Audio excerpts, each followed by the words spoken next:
liebe Kolleginnen und Kollegen. Ich darf Sie heute im Namen des Wiener Wiesenthal-Instituts für Holocaust-Studien zu unserer zweiten Simon Wiesenthal-Lecture in diesem Jahr willkommen heißen. Wir freuen uns heute, Herrn Professor Paul Hanebrink als Vortragenden begrüßen zu dürfen. Hier zunächst eine kurze Zusammenfassung seiner akademischen Laufbahn sowie seiner Publikationen.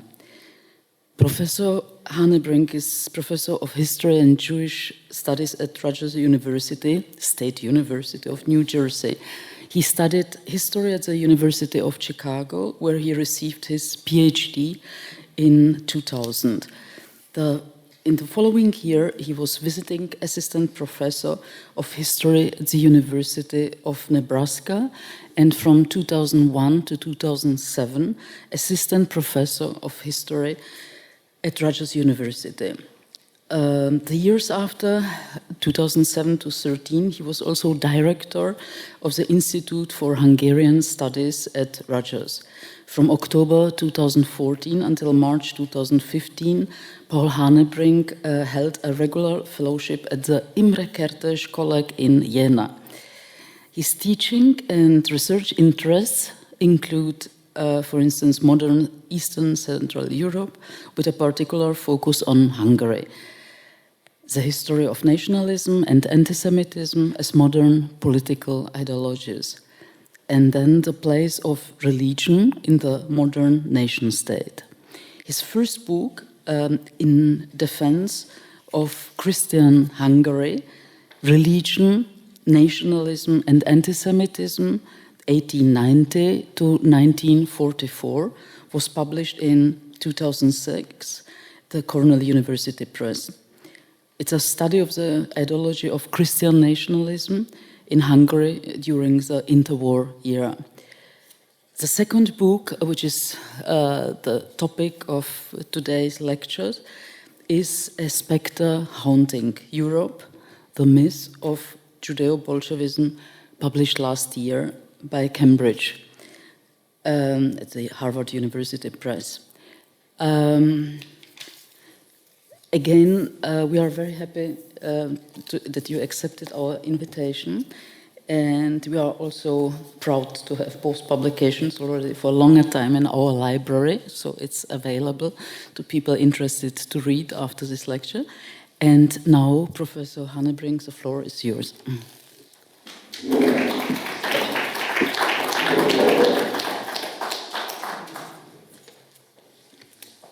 Well, thank you very much, Jana, for that very kind introduction. And I want to thank the Wiesenthal Institute and Eva Kovac and Bela Rashki for the really generous invitation to be here today and for their warm hospitality. It's a great honor for me to speak at the Vienna Wiesenthal Institute and to have Simon Wiesenthal look at me the whole evening. All the more so since the work that the Institute does to study the Holocaust, anti-Semitism, and racism could not be more urgent or necessary right now. So I thought I would start this evening with a story, one that I take from my book Jana mentioned, A Specter Haunting Europe. It's a story about two Frenchmen who went to Hungary 100 years ago. So in the summer of 1920, two French writers, their names were Jérôme and Jean Tarrode, went to Hungary in search of a story about Jews. And they went to Hungary because at that time, the country had just experienced a wave of revolutions, culminating in a very short-lived Bolshevik regime. By the time that the Tarrodes got to Budapest, counter-revolutionaries had clawed their way back to power, and they were busy persecuting anyone associated with the hated revolution. The Tarrodes had friends among Hungary's conservatives, and they sympathized with them, and they spent several weeks talking with their contacts about why the revolutions had happened and who was responsible. And then they returned to France to write it all up. Their book about Hungary's Bolshevik Revolution appeared the following year. It bore the title Quand Israël est roi, When Israel is King. So the argument of the book, such as it is in the title. According to the Darods, Bolshevism in Hungary was essentially Jewish. The brothers described Hungary's Bolshevik revolutionaries as monsters in the vilest terms. Their leader, Béla Kun, was, and I quote from the book, a small-time Jewish clerk, round like a ball, with huge bulging lips and a lizard head. The chief security officer, his name was Otto Korvin, was, and I quote again, a small, hunchbacked, scrofulous Jew. From what sewer, the Tarods asked, had he come to light? But more important than the adjectives, vile as they are, the Tarods also made an argument about how Jews had come to dominate Hungary. They said that Jewish radicals had risen from obscurity to the heights of power as the catastrophic result of Jewish immigration. Migrant Jews from the East, they argued, had invaded the country. They took advantage of the country's liberal political system in order to establish a foothold. And soon, so the story went, they controlled the media and a large part of the country's economy. Newly empowered, Jews in Hungary then conspired to replace Hungarians and Hungary's national culture with their own inverted or perverted system of anti-national and anti-Christian values. Their work culminated in revolution, when a fanatical Jewish sect nearly delivered a death blow. A few weeks in Budapest, the Tarods wrote in the book, sufficed to overthrow a society built up over centuries. On the banks of the Danube, a new Jerusalem arose, sprung from the mind of Karl Marx and built by Jewish hands on ancient messianic thoughts. The Tarods meant their book to be a warning. The nations of Europe, France as well as others, had to defend themselves, or else Hungary's fate would be theirs as well. Now, I found, and I think we all would find, reading When Israel is King a disorienting experience these days.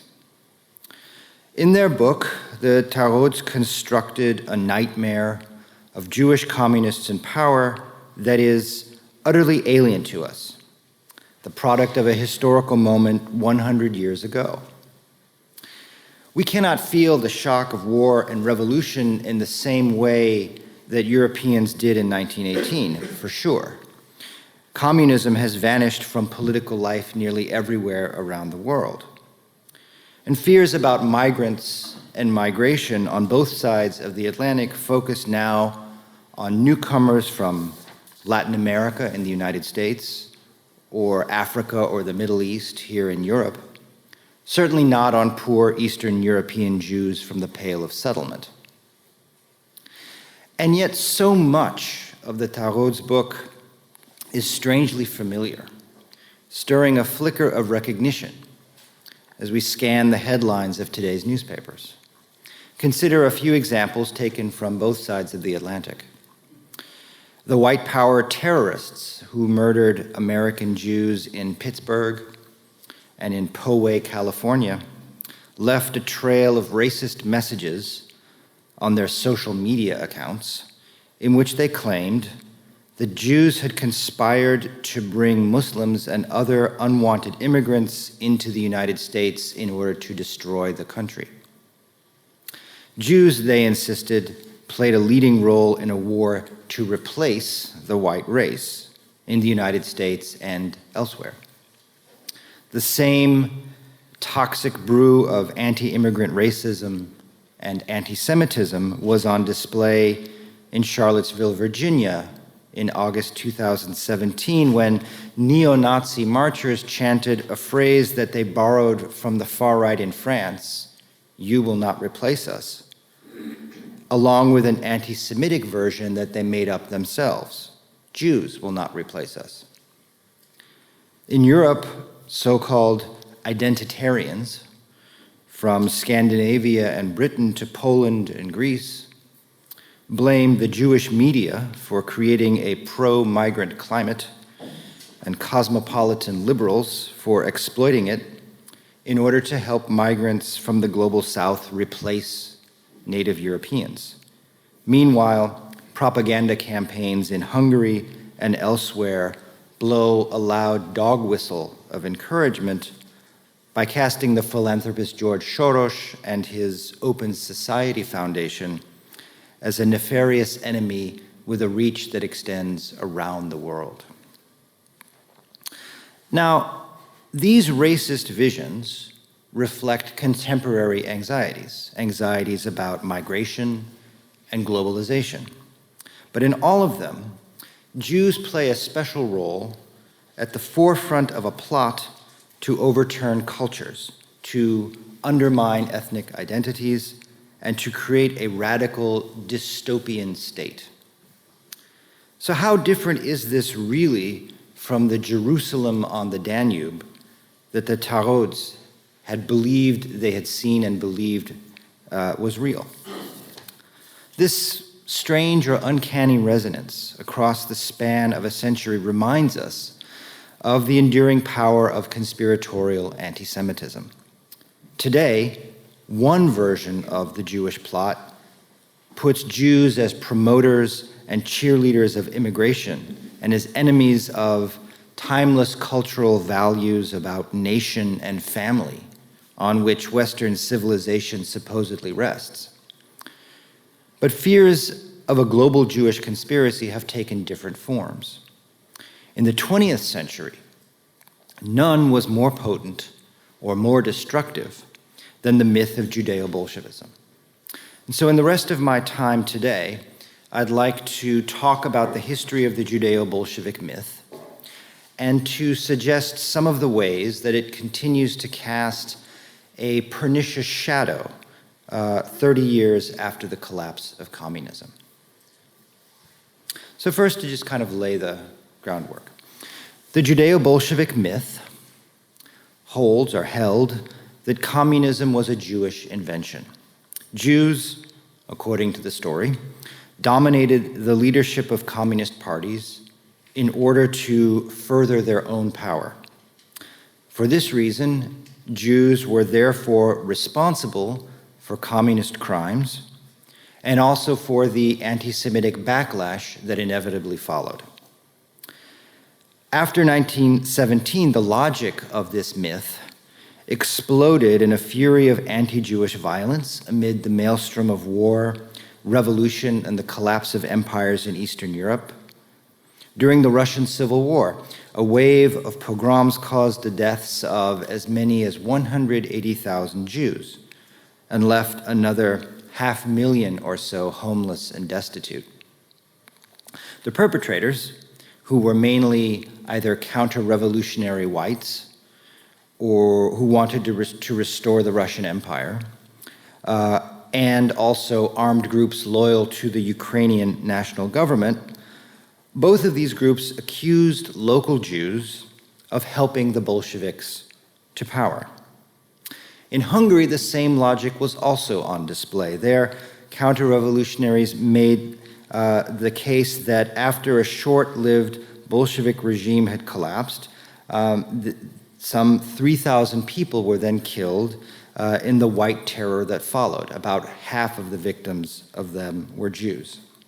Meanwhile, fears spread in Western Europe and across the Atlantic that Jewish migrants from Eastern Europe carried revolutionary infection with them, and so calls to close the borders to newcomers quickly multiplied. And the violent power of this myth did not fade in the years that followed. Most fatally and most crucially, the idea was central to Nazism.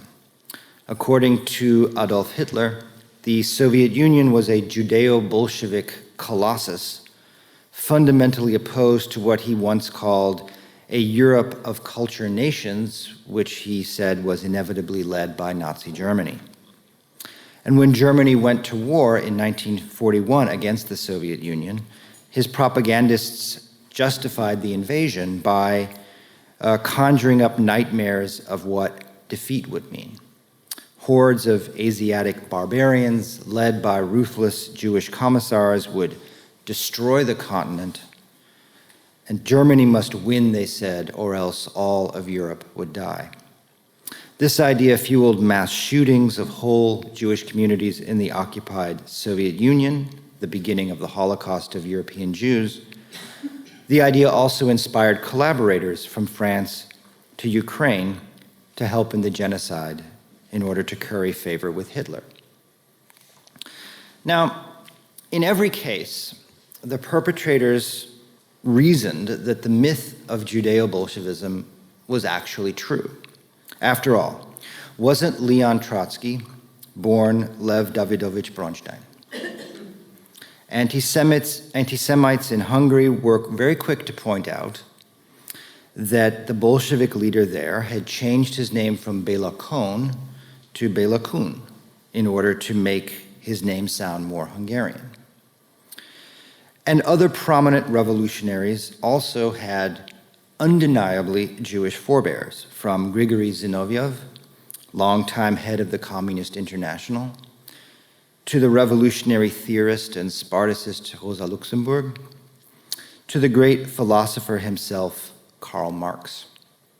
Moreover, pundits and analysts across interwar Europe quickly determined that Jews seemed overrepresented in the leadership positions of many communist parties. By some counts, and there were lots of counts, 30 of 48 commissars in the 1919 Hungarian Soviet were Jewish. After 1945, Jews such as the Polish Jakub Berman, the Romanian Anna Pauker, or the top 4 leaders in Stalinist Hungary once again appeared visible at the head of Eastern Europe's new communist regimes. So taking these facts, could it not be said that there was indeed some kind of kernel of truth to the myth? Now, as ever, I would argue, a shift in perspective changes the meaning of statistics.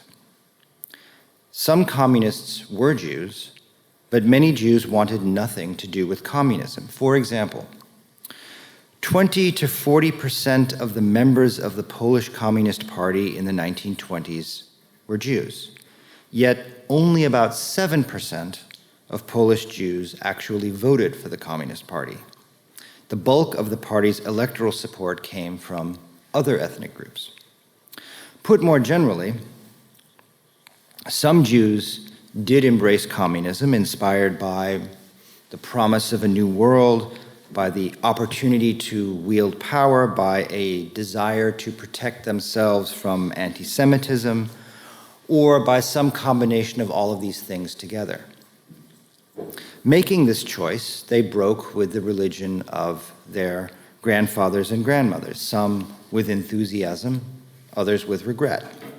But many more Jews across Europe imagined different kinds of political futures as Zionists, as Bundists, as socialists of very different kinds.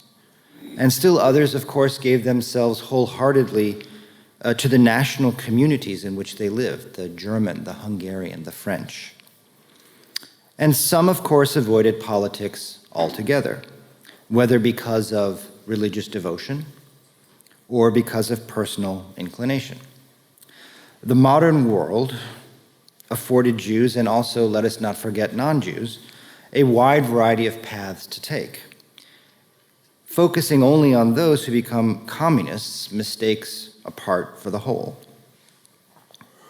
Of course, rational considerations of Jewish political history have never interested conspiracy theorists, who dismiss every nuanced analysis of the relationship between Jews and communism as nothing more than fake news. One example can stand in for many. After Romania invaded the Soviet Union alongside the Wehrmacht in the summer of 1941, they reoccupied territories that the Red Army had taken from Romania 1 year before. And Romanian officials were eager to identify saboteurs and traitors and fifth columnists who they said had betrayed Romania during the Soviet occupation. And so they did studies to determine how many Jews had served the Soviets, because they assumed that the number would be large. But they found the numbers to be surprisingly low. In one county, only 3 out of 128 local rulers had been Jews. So the inspector who had commissioned this study, when he got the results back on his desk, he was outraged, and he rejected it completely, and he said it was unacceptable, false, and had to be done over. Numbers to the contrary, he knew that all Jews were communist, and he declared, and I quote, "The data contradict the facts." So, given this dismal history, I would argue that it is pointless to treat the myth of Judeo-Bolshevism as a proposition to be verified or falsified. Was it true? How true was it? Was it a little bit true? Was it a lot true? Asking how true the myth was inevitably means meeting conspiracy theorists on ground that they have already laid out for you. It is far more useful, I would argue, to ask different kinds of questions about the Judeo-Bolshevik myth. How did it work? How was this particular conspiracy theory linked to many kinds of political and cultural issues in different times and places? And what did the myth mean to those who used it? So, I want to give you a survey briefly of the history of the Judeo-Bolshevik myth for some tentative answers. So, the myth of Judeo-Bolshevism was born amid the crisis of war, revolution, and state collapse in the waning months of World War I and the turbulent years that immediately followed it. Across Europe, the myth grew naturally from wartime fears about divided Jewish loyalties and fears of Jewish treason. In Germany, the army conducted a Jew count in 1916 to determine whether or not Jews were serving their country in sufficient numbers. In Russia, the army removed Jews from western border areas in order to prevent them from sabotaging the war effort. From London to Warsaw to Bucharest, security officials worried that Jewish ties to their brethren in the Russian Empire warped their priorities and put them at odds with the countries in which they lived. And so when revolution came, it was easy to transpose these fears onto a new political reality and to see Bolshevism as another and even bigger act of Jewish sabotage. And after 1917, conspiracy theories about Jewish Bolsheviks flourished. The Judeo-Bolshevik panic that swept across Europe and also North America during this time created a new audience for example, the Protocols of the Elders of Zion, the forged proof of Jewish conspiracy first published in 1903 and still invoked by anti-Semites today. In the United States, Henry Ford reprinted the text in his newspaper. In France and Italy, conservative Catholic media incorporated this hoax into their analyses of the dangers of secularism.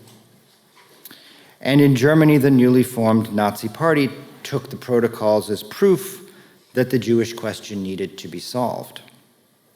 Of course, the Jewish Bolshevik myth could never be separated in practice from other versions of the Jewish plot, however illogical the connections might seem to us.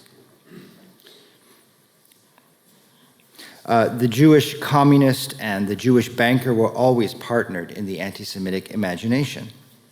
But the idea of Jewish Bolshevism created a kind of rogues gallery or a new cabal comprised of new faces to set aside alongside more familiar anti-Semitic fables about wealthy Jews like the Rothschilds.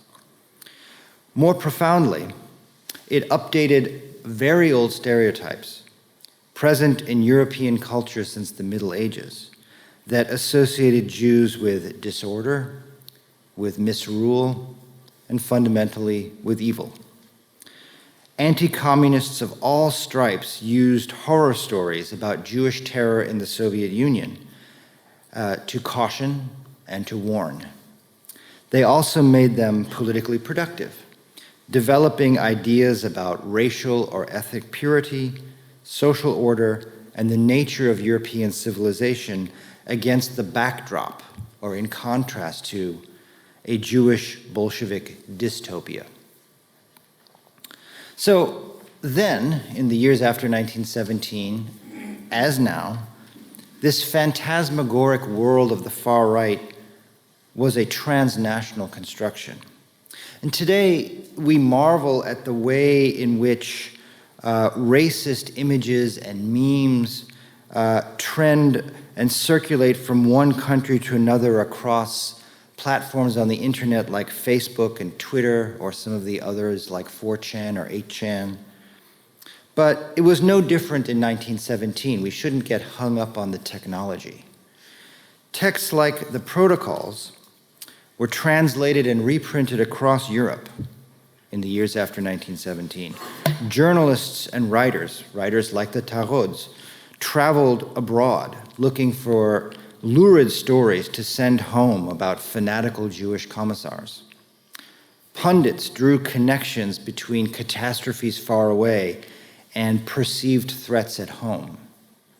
Emigres fled war-torn lands and shared paranoid stories about their Jewish Bolshevik persecutors with anyone who would listen to them. The circulation of these ideas across Europe's borders and their constant repetition in many different countries, in many different languages, simultaneously, made the specter of Jewish Bolshevism seem real. And in this way, fears of a Jewish Bolshevik plot inspired real-world policies to stop it, to secure borders, to check the flow of Jewish migrants, to eradicate the threat of revolutionary Jewish terrorism. In France, anti-Semites called for new restrictions on Jewish immigration.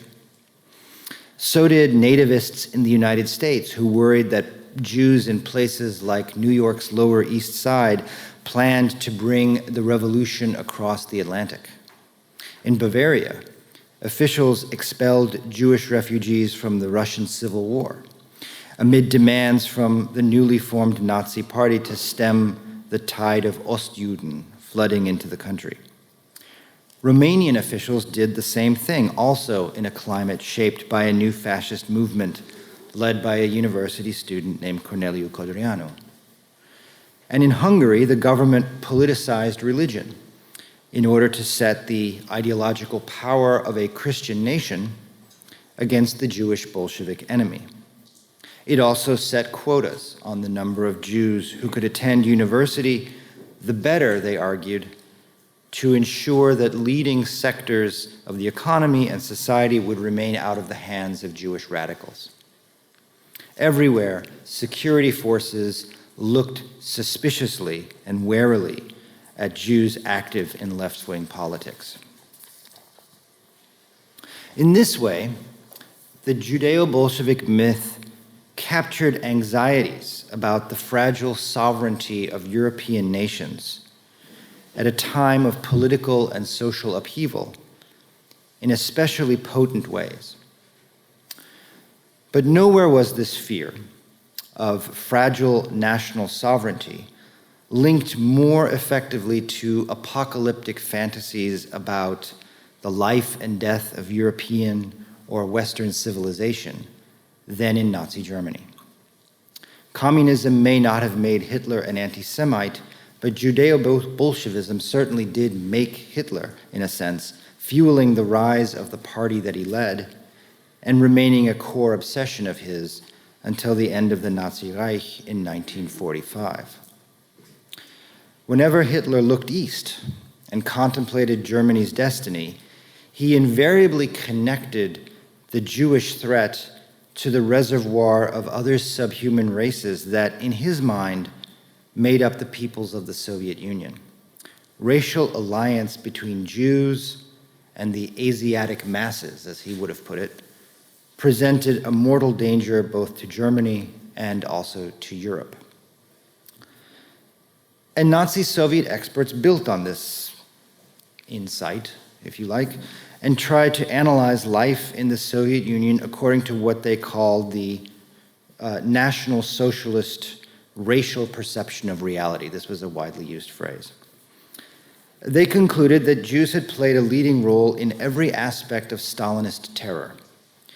Jews, they said, had created the gulags.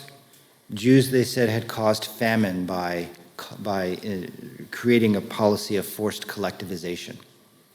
They warned that Soviet commissars were ready to lead this army of subhumans into the heart of Europe, and the far right across Europe was absolutely thrilled by this language.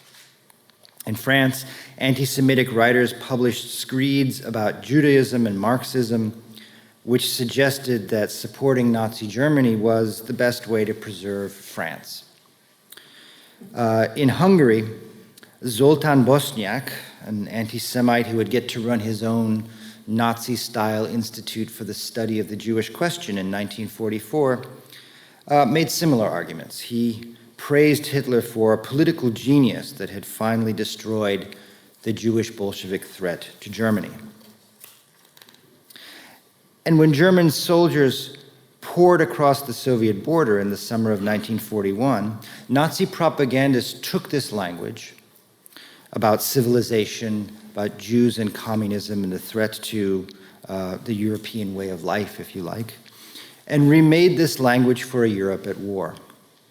They declared that Germany's fight in the East was a crusade to defend Germans and indeed all Europeans against a barbaric enemy who was both racial and ideological in conviction.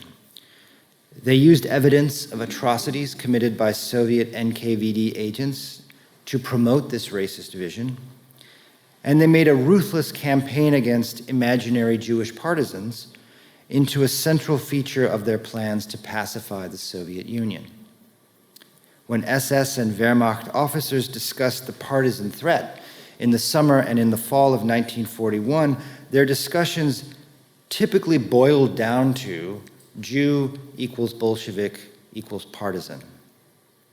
And on the basis of this logic, mass shootings of entire Jewish communities across the occupied Soviet Union escalated in this period, a crucial stage in the origins of the Holocaust. For example, after the infamous Babi Yar massacre, the Army General Walter von Reichenau declared that the purpose of the war was to destroy the Jewish Bolshevik system and to eradicate what he called the Asiatic influence in the European sphere of culture. For this reason, it was necessary, he said, to mete out, and I quote, hard but just punishment to Jewish subhumans. And military defeats didn't change this ideological line. In Berlin, when Joseph Goebbels called on Germans to fight a total war against the Soviet enemy after Stalingrad, he warned them that a horde of subhuman savages was coming, led by what he called Jewish liquidation commandos. Behind them loomed terror, the specter of starvation, and complete anarchy. Soviet victory, he warned, would result in a racial apocalypse and the destruction of Europe as a civilization. Now, the legacy left by this toxic fusion of racism and anti-communism is complex. After 1945, overt expressions of Nazi ideology generally became taboo, although there were certainly many controversies and scandals in many different countries across Europe to prove the contrary. But the Judeo-Bolshevik myth lived on in the cultural memory of the war in the East. And traces of this could be found in many different places. Wehrmacht generals who had just recently fought this crusade against the Judeo-Bolshevik enemy wrote memoirs recasting themselves as good anti-communists, defending Europe against a grave threat to civilization. Mid-level Nazi ideologists, one of the most prominent examples is a man named Eberhard Tauber, had jobs as anti-communist propagandists for much longer into the 1950s than is commonly recognized. But most important, post-war neo-fascist theorists, the best known of them is probably the Italian Julius Evola, understood and wrote about the war in terms that recall the Nazi anti-Bolshevik crusade, a crusade that was Europe's struggle to defend its identity and its culture from alien and destructive forces. In the works of these theorists, the locus of the contemporary post-war threat to European identity tends to circulate. Sometimes it fixes on migrants from former European empires, sometimes it fixes on leftist students who are obsessed with dangerous ideologies. But the similarities with the older language of Judeo-Bolshevism is clear, as was the iconic status that the war against the Soviet Union, as a good and necessary war, played in the cultural memory of the post-World War II far right. Now, these neo-fascist writings have enjoyed a very strange and quite frightening renaissance in recent years. In far-right, alt-right, and ethnic populist circles. Somehow Julius Evola has become very widely known once again. And so once it seemed possible, I think, for us to dismiss these writers as marginal cranks and losers. But recent events, I think, warn us that we should not do that. The Judeo-Bolshevik myth cast a long shadow on the left as well. Amid the delirium of revolutionary upheaval after 1917, leading Communist Party ideologues typically reminded their followers that anti-Semitism was a holdover from feudalism, and it had no place in the communist utopia to come. But local party activists often forgot this very fine and subtle argument and easily associated their dreams of economic justice with older stereotypes about wealthy Jewish oppressors. Sometimes they also complained about the visibility of Jews in leadership positions in terms that mirrored those of their counter-revolutionary enemies.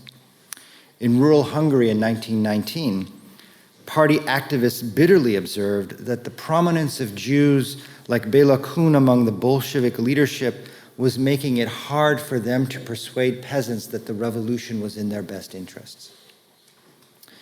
Especially in Eastern Europe, leftist hopes for a cadre of organic intellectuals who had come to lead the people from within, often became the most coherent and started to make the most sense when they were set against critiques of cosmopolitan, i.e. Jewish, intellectuals who had no ties to native workers.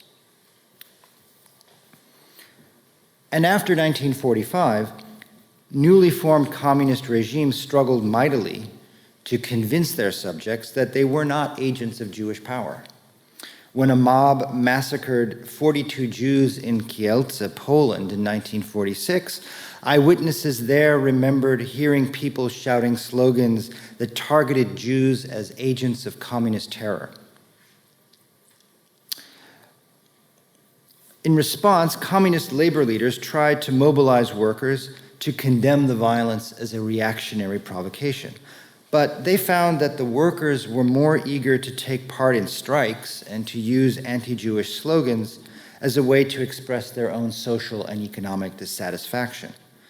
So to establish their nationalist bona fides in this political environment, party leaders across the newly established Soviet bloc in Eastern Europe turned a blind eye to expressions of anti-Semitism within their own ranks and in the wider public, for example, by accepting at face value calls to defend honest labor from the exploitation of middlemen who were, quote-unquote, parasites or unproductive, adjectives that had very long histories in the political rhetoric of the region.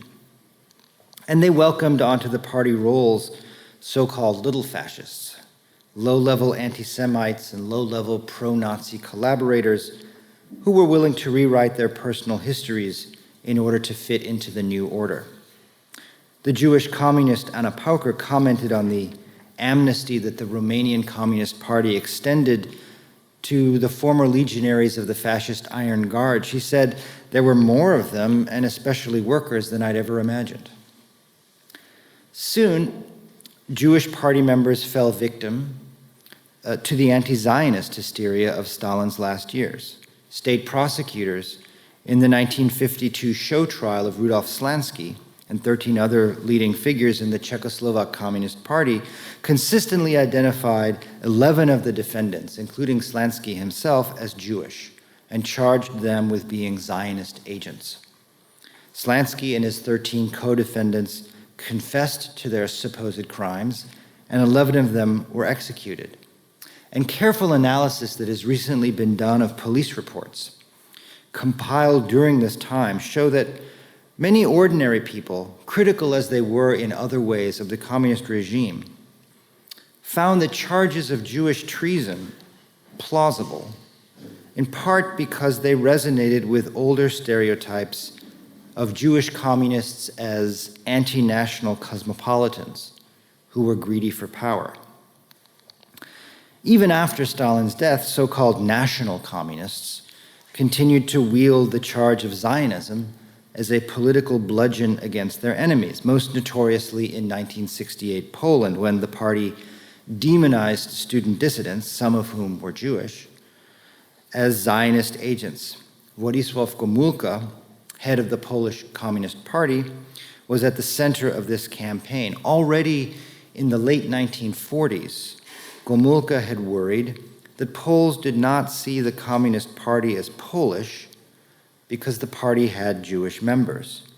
He even wrote a letter to Stalin about this, to explain to Stalin that, quote, Jewish comrades do not feel tied by any bonds to the Polish nation or to the Polish working class. Now, in 1968, at the height of this anti-Zionist campaign, Gomułka declared that the party was ready to give, quote unquote, emigration passports to those who consider Israel their fatherland. The wave of anti-Jewish hysteria unleashed by this tactic decimated what remained of Poland's Jewish community. Some 20,000 people left the country, and by 1970, no more than 10,000 remained. Now, Communist Party attitudes towards Jews and anti-Semitism have left a strange legacy in post-communist Eastern Europe. Despite the best efforts of national communists like Władysław Gomułka and his counterparts in other countries to legitimize their rule, to use nationalism to legitimize their rule, many East Europeans across the former Soviet bloc welcomed the fall of communism as a chance to revive long-dormant national traditions. Many of them also dismissed their former communist rulers as anti-national enemies. Yet the strategy of labeling Jewish party members as less authentically national, or less rooted, or less in touch with the true feelings of the working people nevertheless left a mark. Almost as soon as the communist regimes collapsed, new right-wing nationalists built on this history and turned it to their own ends. They declared that the nations of Eastern Europe had simply exchanged the old Communist Party bosses for new international liberal masters dominated, as before, by cosmopolitan and internationalist Jews.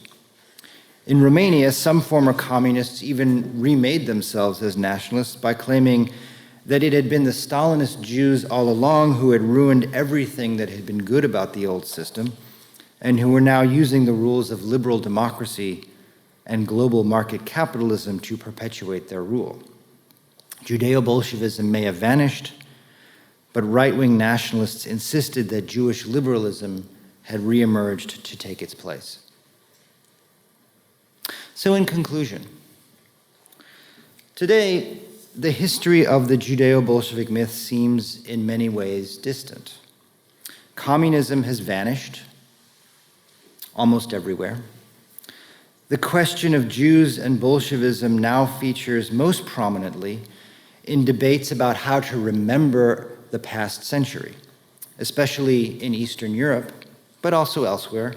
Calls to study crimes committed by Jewish communists typically functions as a way to deflect attention away from the difficult business of understanding the history and legacy of the Holocaust.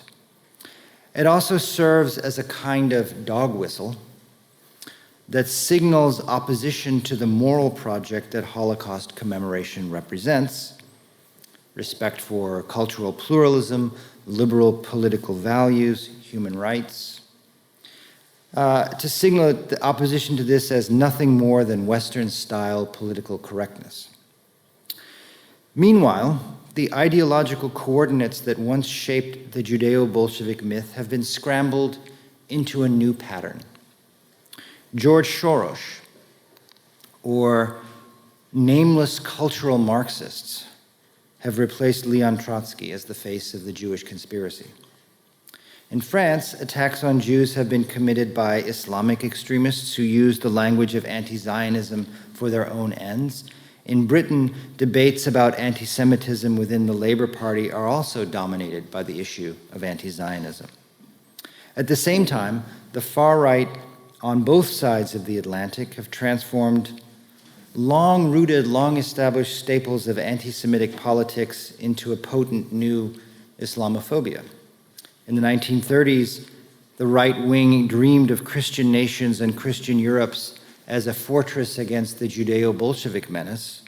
Now they imagine Christian Europe as a fortress against the rising power of Eurabia or the Islamization of the West. White power fanatics have made this turn as well, finding new inspiration for race war against Muslims and other people in old texts that fantasized about conspiracies between Jews and blacks and communists. What is old is new again. The myth of Judeo-Bolshevism, so powerful in the 20th century, may have begun to fade, but the paranoid fears of Jewish conspiracy that sustained it remain with us. Thank you very much.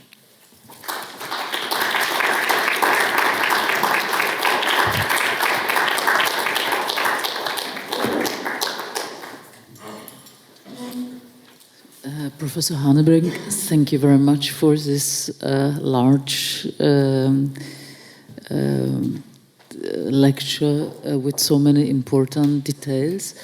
I suppose that there are some of our colleagues who would ask some questions. Fortunately, we have more than 20 minutes of time, so I would suggest that the first questions will be formulated. Yeah, thank you for that. That was brilliant. I don't know why I had never thought before that anti-Semitism and Bolshevism didn't always go together. It emerged at a particular time and place. Thinking about it, I'd always thought that people called Jews communists because they wanted to make Jews look bad. But listening to you today, it sounds like they called Jews communists because they wanted to make the communists look bad. Is that right, or am I thinking completely in wrong terms? Are they both just two boogeymen who ended up on top of each other? I think it's very important when studying this particular version of the Jewish conspiracy to realize that it was used as part of anti-communist politics. And I think more generally, anti-communism as a kind of political ideology is something that's worth a lot more study than it has received. I think that the rhetorical use of specific Jewish figures to delegitimize communism was a very intentional strategy. It was meant both as a kind of geopolitical claim to demonize the Soviet Union, but also to undermine socialist, Marxist, or communist parties in a domestic setting. So, yes, I would agree with the last part of what you said. The anti-communism is very important to this.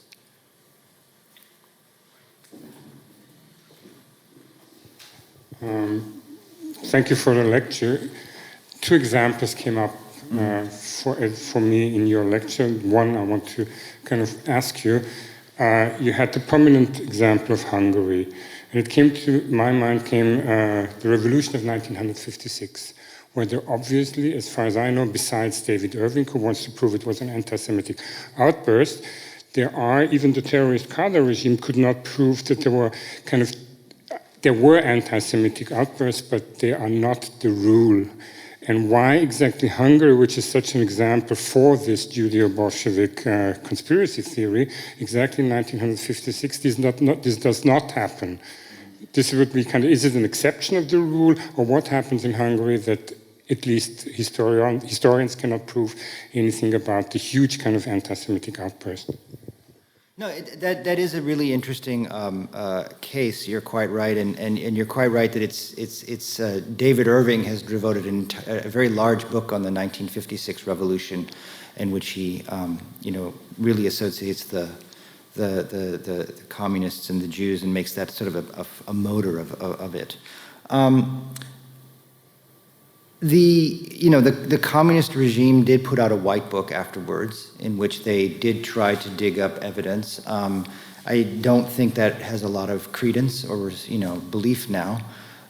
So it is an interesting question. The only answer that I can come up with, because this is a counterfactual thing, is that we're talking about a relatively small number of days in which the control of the media didn't really come to a full sort of, anti-communist array of groups until a little bit into the revolution. I would ask myself, for example, if it had gone on much longer and Mincinti had been out of prison and there would have been much more of a revival of a kind of Catholic tradition of discussing communism from the 1930s, perhaps we would have seen a different kind of language. I don't know. It's a speculation. But it was a small number of days and then it was over. So I don't know. But it is an interesting question, given the history. Yeah. Sir. Thank you for the fascinating lecture. And I was wondering, by the way, you've highlighted the beginning of the story, the First World War, which basically, that's where it starts, the First World War and the communist revolution afterwards. My question is, how do you integrate the anti-socialist thinking and action that developed very strongly before the First World War in Russia, in Europe? In many ways, the ideology which develops, say after 1900, in Russia and about the revolutionary events in Russia, is very similar to what you hear after, say, 1918 or 1917, for that matter. So what I'm trying to do, I was struck by how that this was kind of skipped in the lecture, perhaps for the reason of time. But also, so what is exactly the innovative that the First World War brings and the revolution in Russia really brings? What is the change in this discourse? Okay, that's an excellent question. It's a very interesting one because it's one that I really struggled with as I was doing the research. And the first part of your question is really a question of method. I thought for a long time, well, if you treat this as an ideology and you want to do a kind of an ideological history, one of the first things you do is you try to find the first instance of something when something is said or used, right? The first time someone uses this myth. And the problem with anti-Semitism and anti-Semitic stereotypes is that you can go back and go back and go back, and suddenly all of a sudden you're in the Middle Ages, right? And so you're quite right. There's an anti-socialist discourse that comes out of anti-revolutionary discourse in the association of Jews with revolution in France from the French Revolution. And then there's this very important political tradition in Russia, which you're pointing to, which it certainly is from the late 19th century on, in which Jews are associated with radical attempts to undermine or overthrow the empire. So what I determined to do was to actually not try to go digging for the very first thing, but to actually try to understand a moment in which, I like the word crystallize. When does it crystallize into this pan-European political specter or fear? And that's why I look at the First World War, because for me what the First World War shows is that fears of Jewish treason or Jewish disloyalty really kind of cast a very strong light on Jews as being an enemy of the national project. And so then as soon as the revolutions break out, you can see a kind of very swift transposition of this language from countries all across Eastern Europe, but also in France and in Britain, to saying, well, if they had been so ready to undermine the nation during the war, maybe they're ready to undermine the nation now during the revolution. You can see this in Eastern Europe when people associate Jews and for example, in Poland after World War I, Jews and Russians are sort of seen as being national enemies. But in Britain, there's the Jewish-German threat, because the Jews had been seen as being, suspicious of the war effort there, and now they were potentially a vector of revolution. So I see the war as being a kind of crucible, if that makes sense. Yeah? Or do you want to? Okay. Would you say that Stalin was specifically anti-Jewish, or was Stalin in his paranoid manner against any traitors whatsoever? So that there was no real specificity against the Jews, but against anybody who was, in his mind, suspicious. Yeah, I mean, that's and my second question, if you allow. Yeah, of course. Solzhenitsyn has written this book, 200 Years Together. Mm-hmm.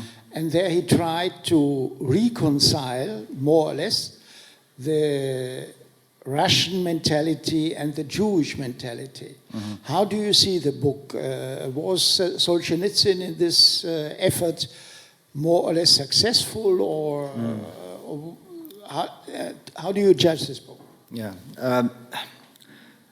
You have me at a disadvantage with your second question. I'm afraid I don't know this book. So I can't address that question. What I learned from what I've read about Stalin is that his paranoia knew no bounds. And so he fixed on Jews, but he also fixed on other groups as well. What certainly is the case, though, is that in the last years of his life, the campaign against Jews took on a life of its own, and really became something that was not only toxic within the Soviet Union, but spilled into Eastern Europe as well, especially in the Slansky trial. So I'm not enough of a Soviet expert to say, is this something that Stalin directed, or is it something that simply was out there and other people took it? But I think clearly his paranoia in that direction gathered energy in a very particular way.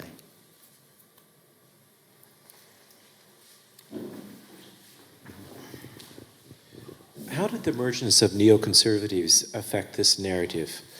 For right or wrong, some people associate neoconservatives with being very pro-Israel, and with many of the key thinkers of being a Jewish background.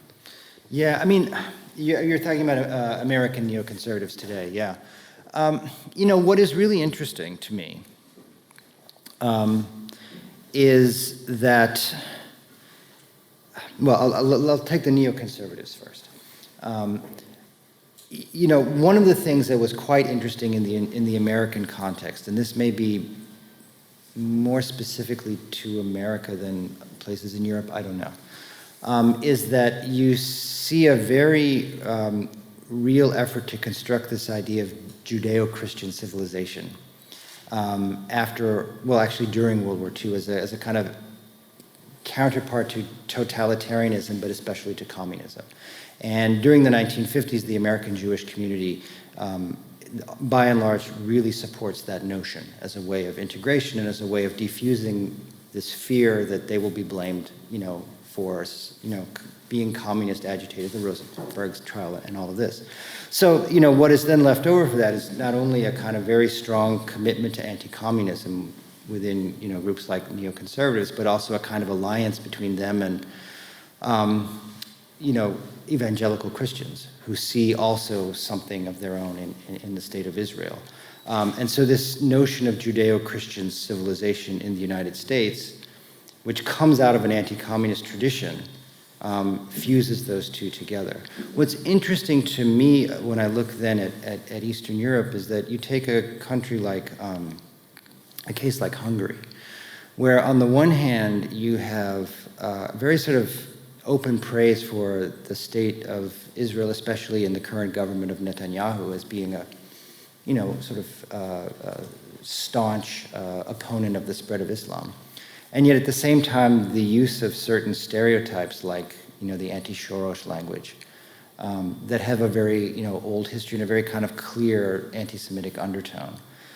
So I think, you know, one of the things that I became aware of as I did this research and realized that it would be a second book is that, you know, the sort of the emergence of the different ways in which sort of Israel like plays into this kind of geopolitical language is becoming, I think, ever more complicated, both in the United States and also in, for example, Eastern Europe.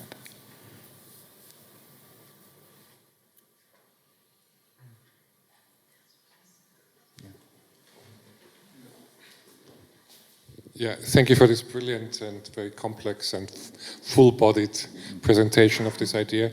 I'm reminded a little bit of another framework that I heard, I think, from the rabbi of London, who basically says that anti-Semitism, historically speaking, is a scourge. It's like a cancer that keeps metastasizing in different forms, and it starts in the Middle Ages or maybe earlier, where it was a religious differentiation. Or, you know, isolation, and then as Jews became emancipated in Western societies, it was a racial one, and then the modern version is, of course, anti-Israel. So I think in your narrative, I mean, you say yourself, you dig to the origins, you arrive at the Middle Age, right? And at the end of your, you know, the description, there was also the question of Israel, obviously, popping up in the modern version. Yeah. So how would you position your story in that framework? Yeah, I mean, I would say, I guess, two things about that. I mean, I guess in broad terms, I agree with the rabbi. I would say first that if we take as our task that we must both analyze and understand, but also attempt to oppose anti-Semitism, then I think it's not simply enough to say that it's the oldest hatred and that it's always been there and it's always will be there. We have to sort of understand in every particular time how it is working, who is using it, why are they using it, what are they doing with it. And so that's, I think, why I'm, you know, want to sort of pull Judeo-Bolshevism out and to say, even though it's connected to all these other anti-Semitic traditions and myths and stereotypes, let's just look at it. The other thing I would say is that I do think that the religious components, or at least the religious language, lasts a lot longer than I think maybe the quote by the rabbi might suggest. I mean, I think one of the things that you can find if you look at these texts and sort of pay attention to them, is that there isn't that much difference between the way in which someone in the Middle Ages is talking about a world dominated by Jewish power as being a kind of world turned upside down, which is, you can see this in, medieval sort of, takes on global Jewish power. And the way in which people in the 20th century talked about Judeo-Bolshevism as a kind of Jewish communist plot to turn the world upside down. Yes, religion no longer has the same power, but some of that language about inversion, misrule, and evil, actually, very clear, association with something, a moral category like evil, still persists, even if we're talking about a secular age. If that answers the question. As we are talking a bit of history, would you say that in the 19th century, the most important spiritual influences, anti-Jewish influences, were Gobineau, Wagner, and Chamberlain? Or would you see there are still other authors in the same vein as these three? I would say that there are a number of different traditions that intersect in different societies in different ways. So that's certainly one important tradition. Fritz Stern writes about this, and many others have written about this. But I think the Catholic tradition is equally important in many places. If you look at the way in which the Catholic newspapers across Europe try to make sense of the Kulturkampf, not only in Germany but everywhere, the sort of the rise of liberalism. There's a real emphasis, especially in Italy and France and Spain, on the Jewish role in advancing secularism. And they're not reading Gobineau, they're sort of generating this on their own. And so I think there are independent traditions that then intersect or fuse or are brought together in different ways by different people.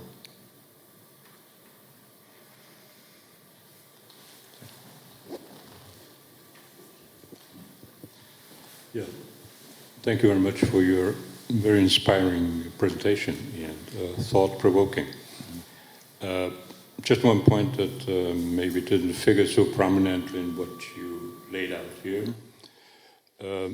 Could it be that there's digging, could it be useful to dig one layer deeper and get back to the antagonism between nationhood, nationalism on the one hand, on the one side, and internationalism, or in a stronger version, anti-nationalism. These are two different things. I think we should be rather careful with the language that we're using.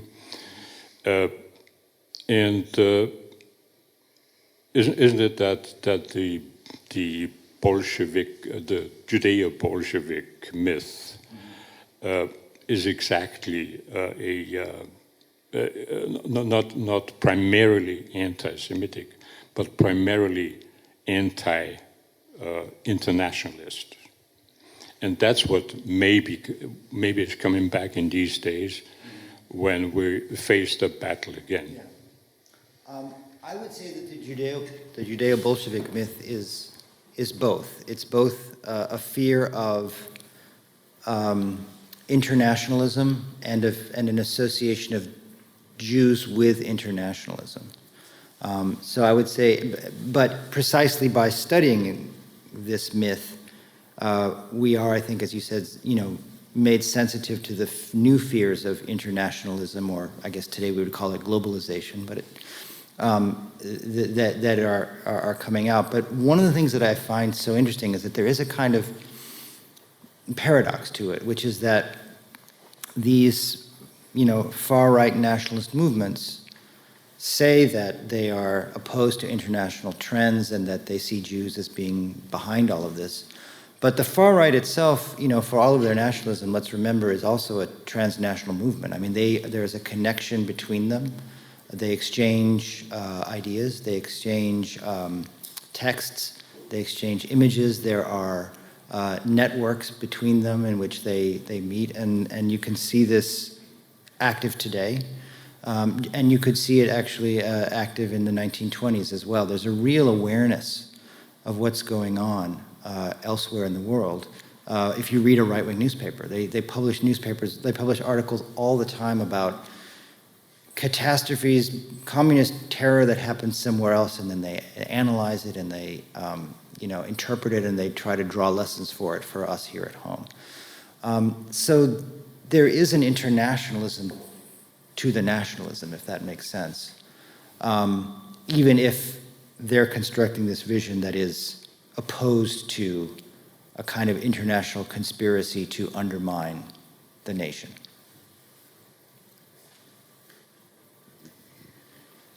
Danke für Ihre Fragen, Ihr Interesse. Wir sind somit am Ende dieses interessanten Abends angelangt. Vielen Dank nochmals für Ihren hochinteressanten Vortrag. Ich erlaube mir nur ganz kurz aufmerksam zu machen auf die kommenden Veranstaltungen. Wir laden Sie sehr herzlich ein, an einem der kommenden Sonntagnachmittagen ins österreichische Filmmuseum in der Augustinerstraße im 1. Bezirk zur Filmvorführung eines Interviews mit Simon Wiesenthal zu kommen, in dem er von seinem Leben, von seiner Arbeit spricht. Es handelt sich um ein insgesamt 11-stündiges Interview, das 1996 von Herrn Professor Albert Lichtblau von der Universität Salzburg im Auftrag der Shoah Foundation aufgenommen wurde. Die Veranstaltung trägt den Titel „Ich bin einer der 500 von 150.000", der sich darauf bezieht, dass Wiesenthal zu den wenigen Überlebenden der größtenteils ermordeten jüdischen Bevölkerung in Lemberg zählte. Sie können sich die einzelnen Teile dieses interessanten Filmdokuments bei freiem Eintritt an den kommenden Sonntagnachmittagen kommentiert durch Persönlichkeiten und Weggefährten von Simon Wiesenthal ansehen. Der letzte Teil wird übrigens am 2. Februar vorgeführt. Ende Jänner, konkret am 30. Jänner, findet die Präsentation eines neuen Buches der Prager Historikerin Kateřina Čapková statt, die wir bereits 2013 zur Präsentation einer ihrer früheren Publikationen mit dem hier anwesenden Kollegen Michael Franke nach Wien einladen durften. Diesmal geht es um das von ihr zusammen mit dem amerikanischen Professor Hillel Kival herausgegebene Buch unter dem Titel „Zwischen Prag und Nikolsburg – Jüdisches Leben in den böhmischen Ländern".